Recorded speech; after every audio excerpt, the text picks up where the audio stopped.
Ah, good afternoon. Let's pray.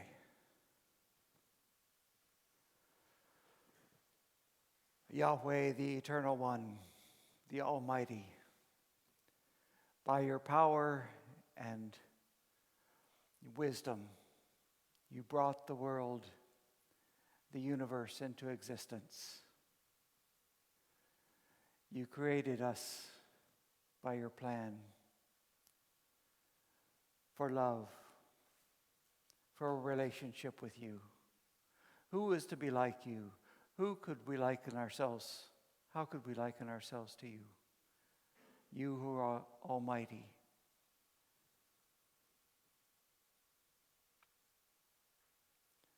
Oh, Father, you chose to reveal yourself to us. You chose to lift us up, making us in your image, in your likeness, to know you. We want to know you. We want to know you more and more, and we want more and more people to know you. Who that knew you would not praise you? Thank you, Lord, for that grace and that goodness that you've shown to make yourself known to us, revealing yourself through your word. In Jesus' name, amen.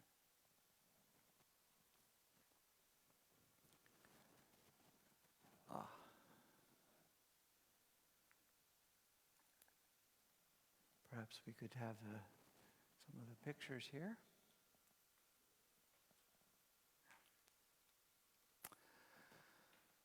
You remember the time that God, after people had lost their way again, had forgotten about him and made many images and likenesses and idols to worship, other gods. He revealed himself through Abraham. And through Abraham, he would bless, through the descendants of Abraham, he would bless all nations on the earth. And he told him to look up at the sky and told him that one day his descendants would be more than the eyes could count. At that time, he had no children.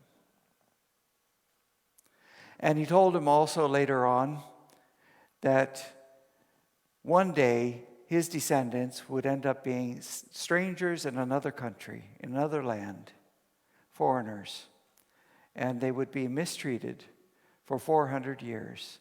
But after that time, he would come to their rescue and bring them to this land where he was living at that time, the land of Canaan, and give it to his descendants as an everlasting possession.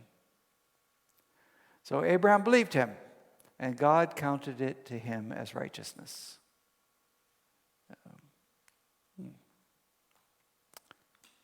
There we go. And you remember how God tested him later. And Abraham trusted God, even when it came to the life of his son. He knew that God, who had given him the promise, he had seen it, that God fulfills his promise. At 25 years, he had to wait until he had that son that God had promised him. And he came. He knew that God would fulfill his promise even if it came to the point of him having to sacrifice his son. God was able to lift him up again, make him living. And God counted him as righteous because of his belief. And at that time, he saw the substitute. He saw a ram caught in the bushes, which he offered in the place of his son. Isaac, his son, when later on got married and he had twins. His wife had twins. And that was Jacob and Esau. It was Jacob that God had chosen. Through him, through his descendants, he would bring about this promise. He would fulfill his promise to bless all nations. So Jacob ended up running away because he hadn't yet learned to trust God in his timing, that he would do as he said. So he made his own way, remember? So he ended up trying to fool and succeeded in fooling his father, stealing the blessing from his older brother, and he ended up having to run away.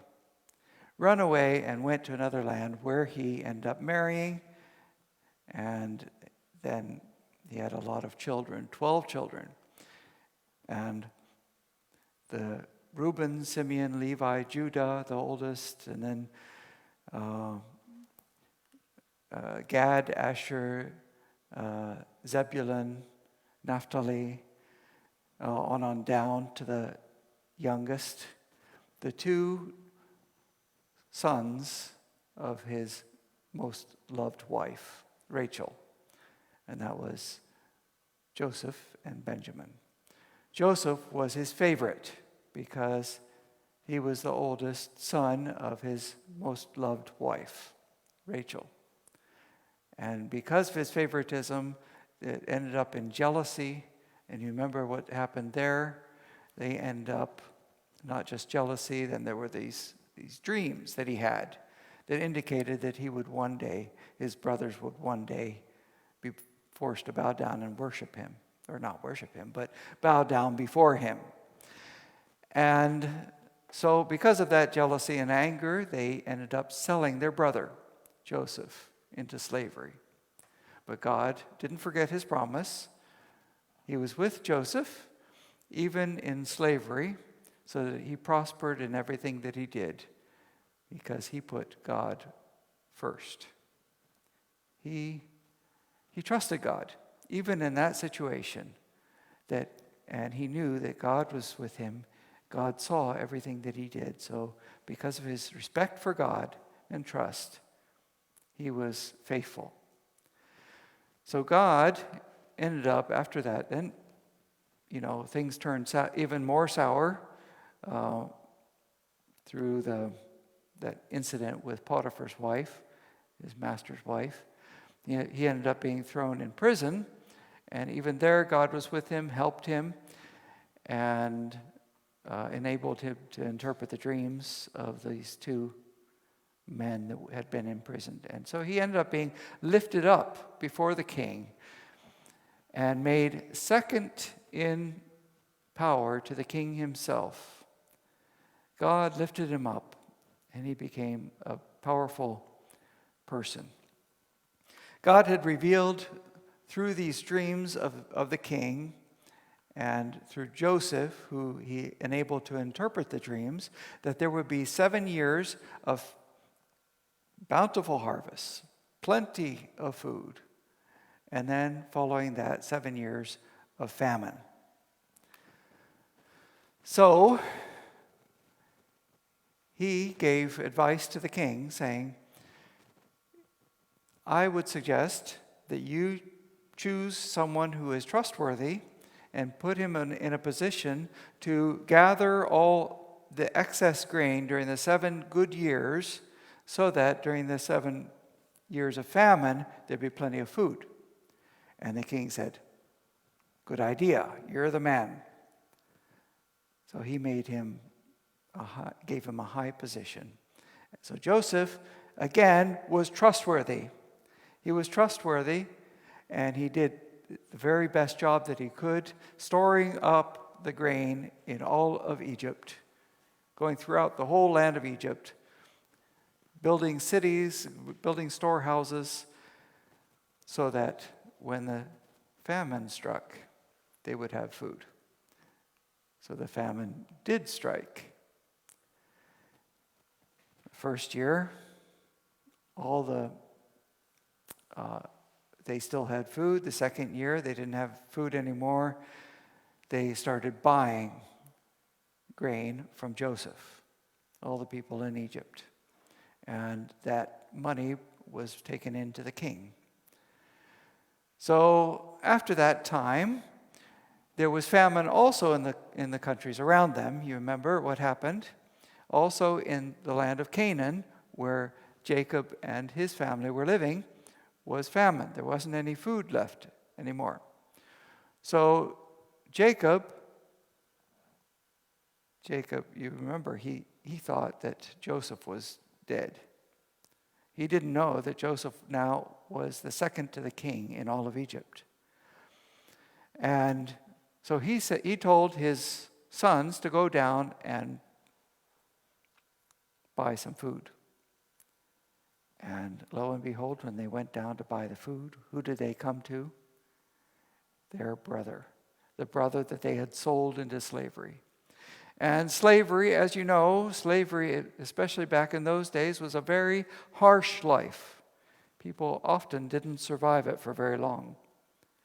I'm sure they didn't even think that he would still be alive, let alone such a high position in all of Egypt.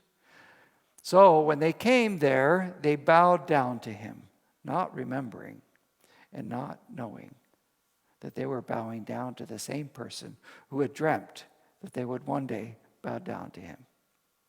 They bowed down to him. Then Joseph tested his brothers to see if there had been any change. These encompass several chapters, remember, toward the end of the book of Genesis. And at the end of this time of testing, he learned from their responses that there had been a change, especially in this very same brother, Judah, who came up with the idea that he be sold into slavery.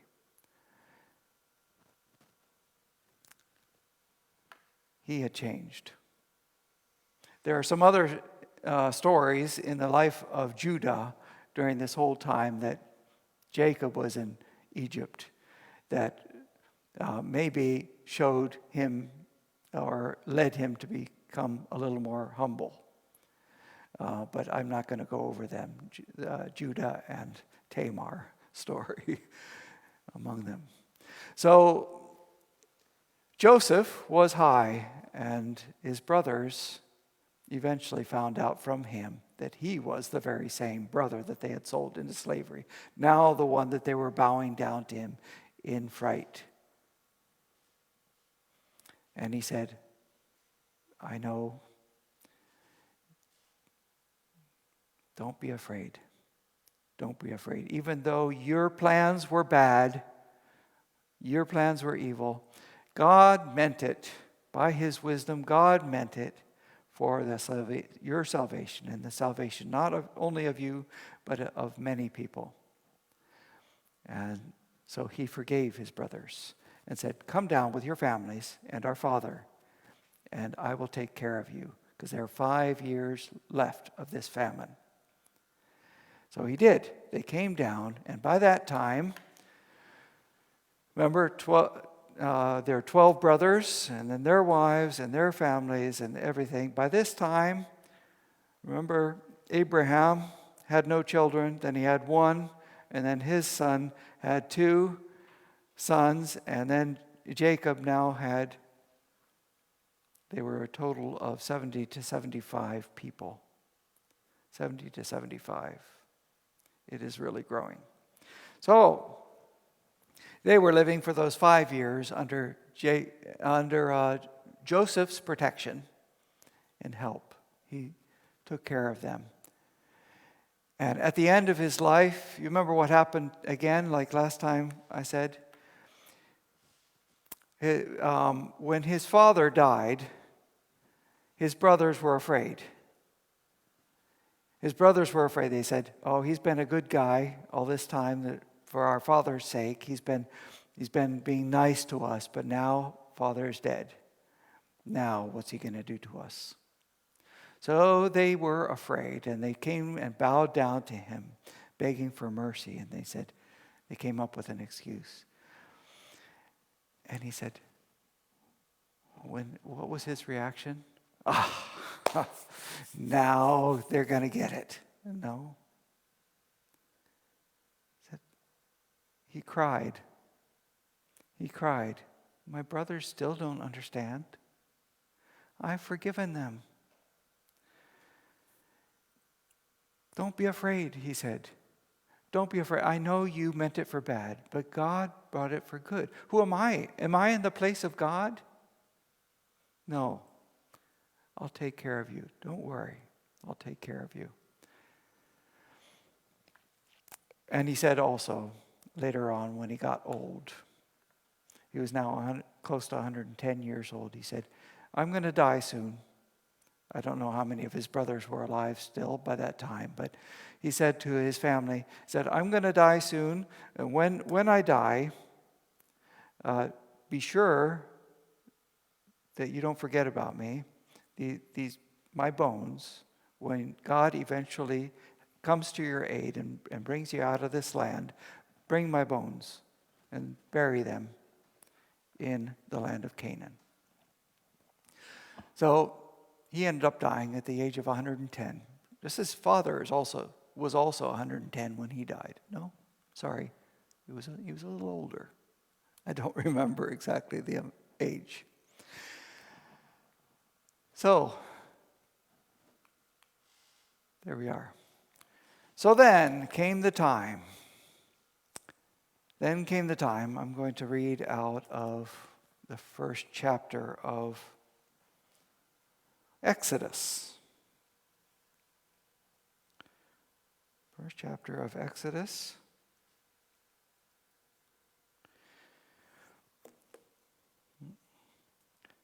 Now, Joseph and all his brothers and all that generation died, but the Israelites were exceedingly fruitful. They multiplied greatly, increasing in numbers, and became so numerous that the land was filled with them. I don't know what period of time that he's writing about. By this time, probably at least 300 years had passed. Then a new king, to whom Joseph meant nothing, came to power in Egypt. "Look," he said to his people, "the Israelites have become far too numerous for us.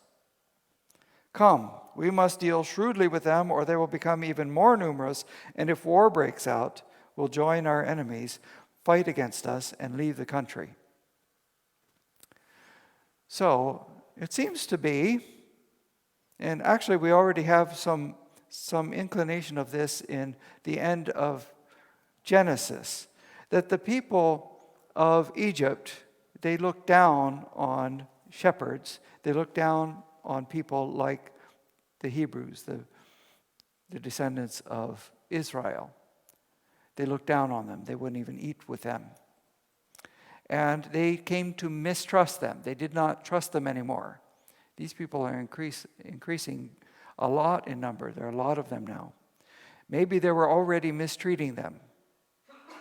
Anti-Semitism, you know the story. It's happening again. So they didn't trust them anymore. Perhaps they weren't treating them well already by this time. So he thought, we can't trust these people. We have to do something about them. So they put slave masters over them to oppress them with forced labor, and they built Pithom and Ramesses as store cities for Pharaoh. Ramesses is actually a very big and important city. It was down at the mouth of the river in the Delta region, Goshen. That's the same area where the Israelites were living. But the more they were oppressed, the more they multiplied and spread. So the Egyptians came to dread the Israelites and worked them ruthlessly. They made their lives bitter with harsh labor in brick and mortar and with all kinds of work in the fields. And in all their harsh labor, the Egyptians worked them ruthlessly. I've told some people that now I'm working for Archicon for the time being. And I suppose there's going to be some heavy work when we take the stone tiles off the top. But I can tell you that it is not my circumstances, even though they might be heavy work for a while, it's not going to be like theirs at all. They're not going to be standing over me with whips. In fact, they're making sure that we're all safe and wearing the proper equipment and the proper shoes and everything. They're looking after me. I am not a slave. I'm being well compensated and everything. These people were made to work heavy. Fish factory work can also be heavy work. But they are treating us nicely, right? They're kind toward us. But they made their lives bitter with harsh labor in brick and mortar and all kinds of work in the fields. In all their harsh labor, the Egyptians worked them ruthlessly. The king of Egypt said to the Hebrew midwives, whose names were Shiphrah and Puah, when you're helping the Hebrew women during childbirth in the delivery stool, apparently that's the way they did it. I've experienced different ways here and in the Philippines, but they did it on delivery stools there. If you see a baby is a boy, kill him. Sort of like abortion. But if it's a girl, let her live.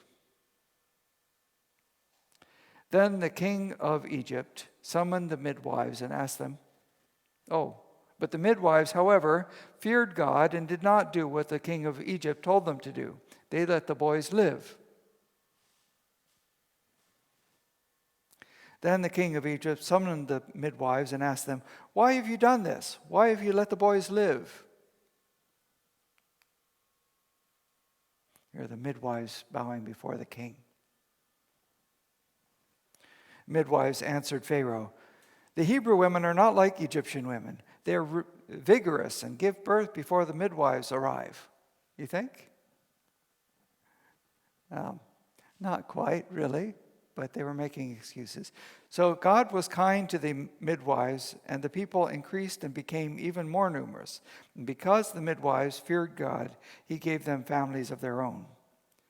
Then Pharaoh gave this order to all his people, every Hebrew boy that is born to you must throw into the Nile, but every girl live. Now, as you probably know, the Nile River has a lot of crocodiles in it. They're probably feeding them to the crocodiles. Brutal.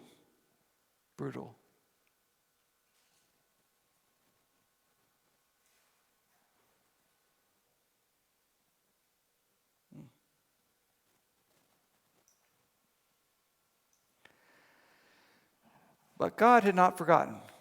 Already, close to 400 years had passed from the time that Jacob and his family had moved into the land of Egypt. Close to 400 years now. God had not forgotten. The people began to call in desperation out to God. And God heard. And God remembered. He does not forget.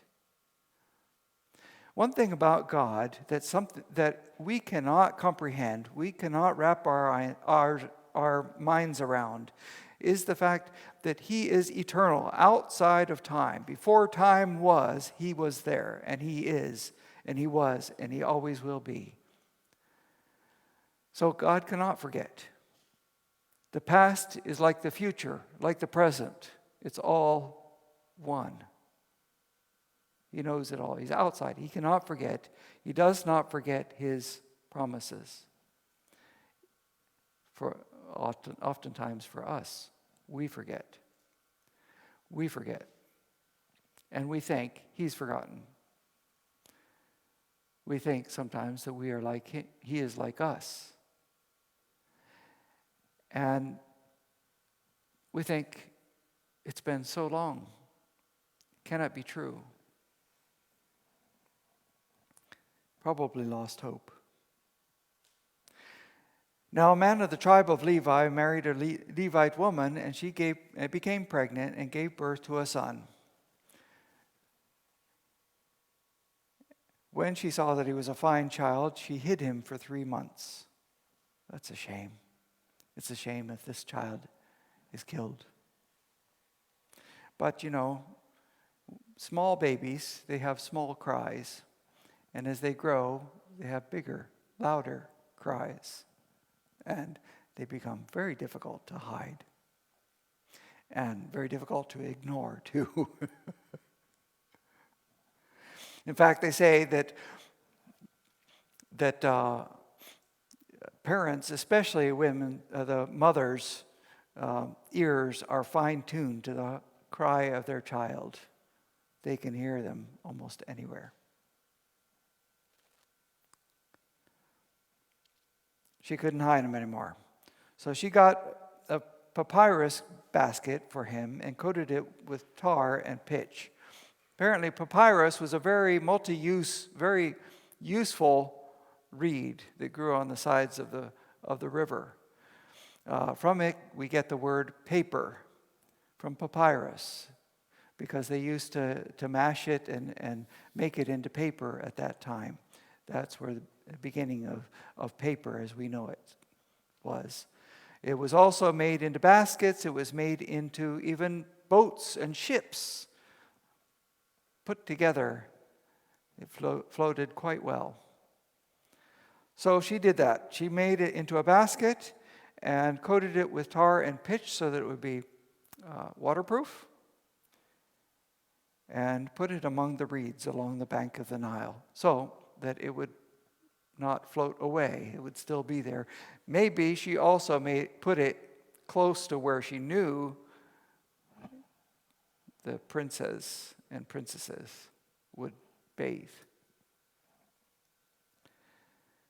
And his sister stood at a distance to see what would happen to him, his big sister guarding little brother.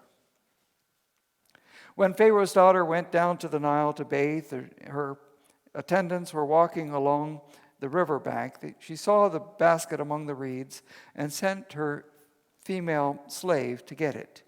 She opened it and saw the baby, and he was crying, and she felt sorry for him. "This is one of the Hebrew babies," she said. "Aw."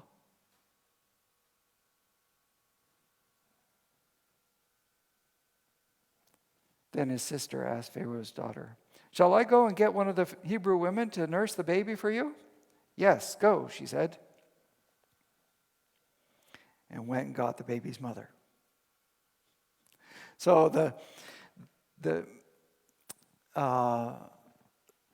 so Moses, as he ended up being called, Moses grew up with his mother for a while his mother nursed him and got paid for it.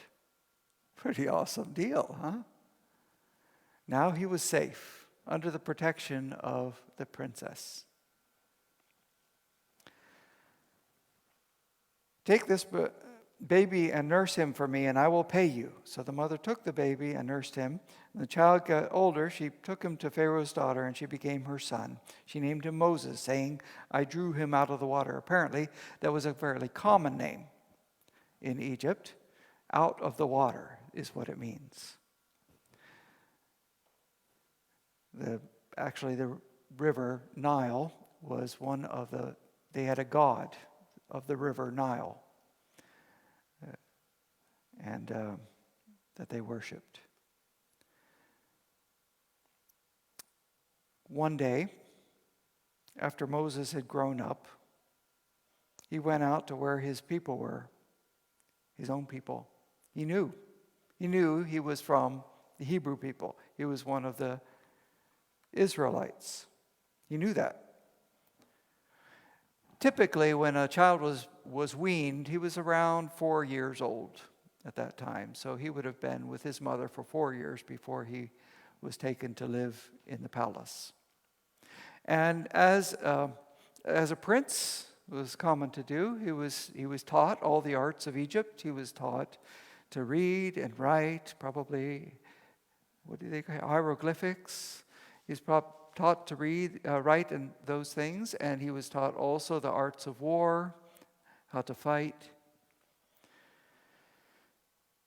But he went out one day to see how they were doing.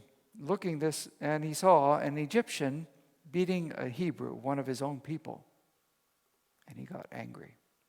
At this time, it seems that he knew something was special about himself, that God had some role for him, and he felt like it was his role to save his people. But God's timing is not our timing sometimes. Looking this way and that and seeing no one, he killed the Egyptian and hid him in the sand. The next day he went out and saw 2 Hebrews fighting.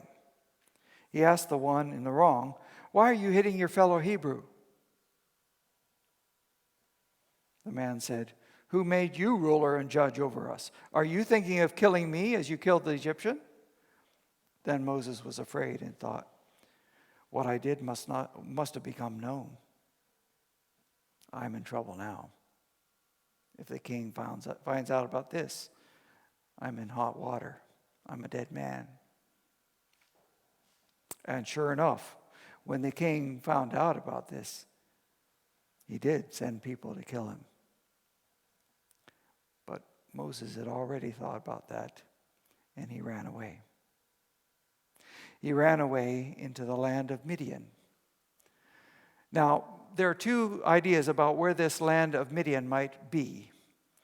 There are 2 main ideas, and one of them is in the Sinai Peninsula. They call it Sinai Peninsula. Yeah, there he is. So he ran away there.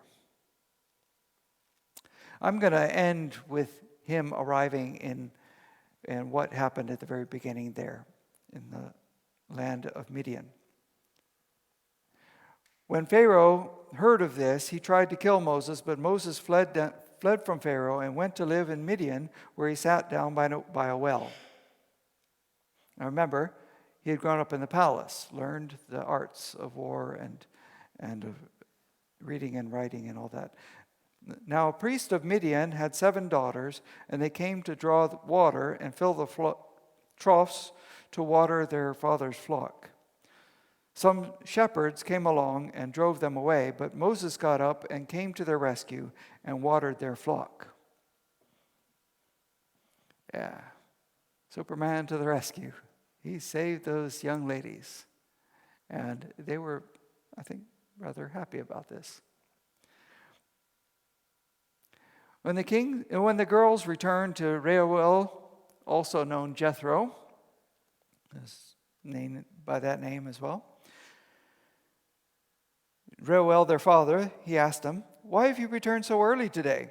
They answered, "An Egyptian rescued us from the shepherds."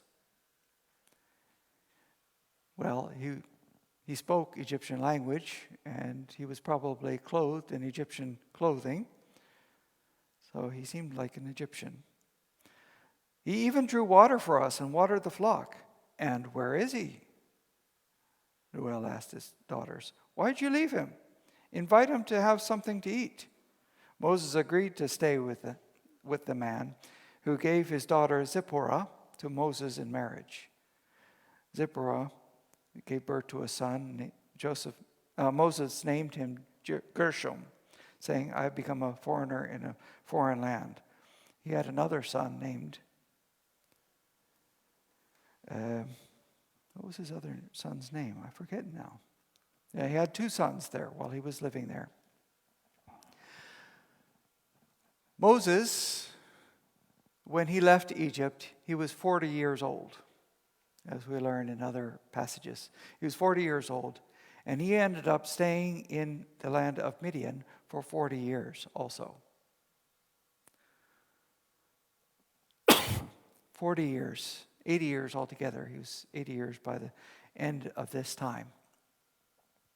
Moses had gone knowing that he was a special person, and maybe he knew the stories, remembered the stories about Abraham, when God had said that your people will be slaves in another country. They will be there for 400 years, and then I will come to their rescue.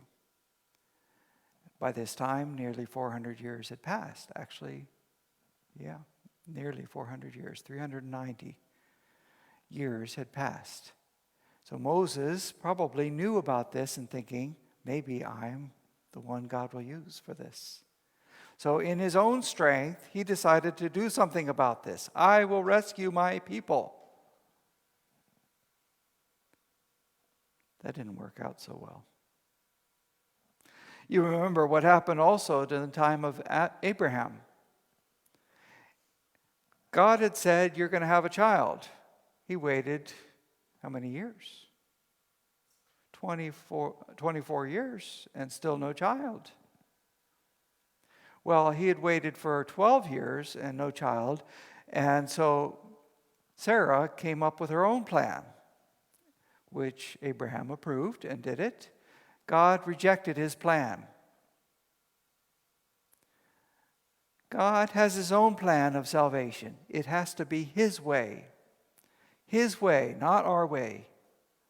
There are many ways. They say, in the old days, there was a saying, all roads lead to Rome, right?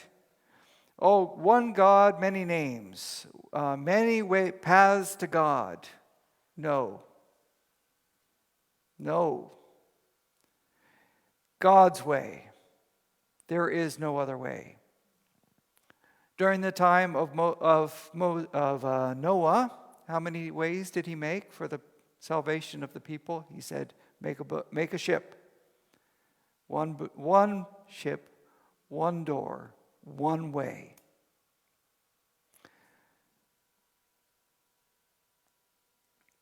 So Moses' plan backfired. It didn't work. But God was still going to do as he said. He had not forgotten. He had not changed his mind. He was going to do it at the right time in the right way. No other way. So Moses was going to have to. Remember also Jacob. Oh, he knew.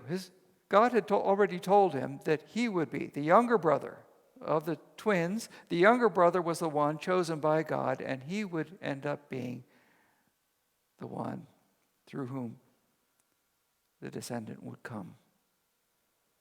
So he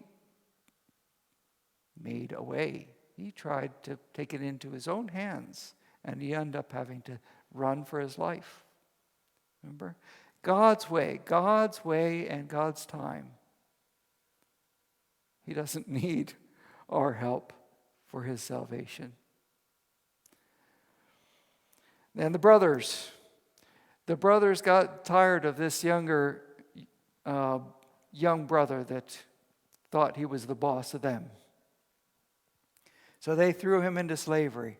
God used that in the right time, in the right way, to bring about their salvation. God is able. By his power, his might, his wisdom, he will do it. Always. His way. God hadn't forgotten. The people probably thought that he'd forgotten, or maybe forgot his promise. But when we forget, when we fail, it doesn't change his plan. He will do as he says. He's faithful, he's compassionate and loving, and he accomplishes salvation by his own strength, his own wisdom, his own plan. Next time, we will continue that story, which you already know. How he brought them out of that land. By his own power. That's all for today.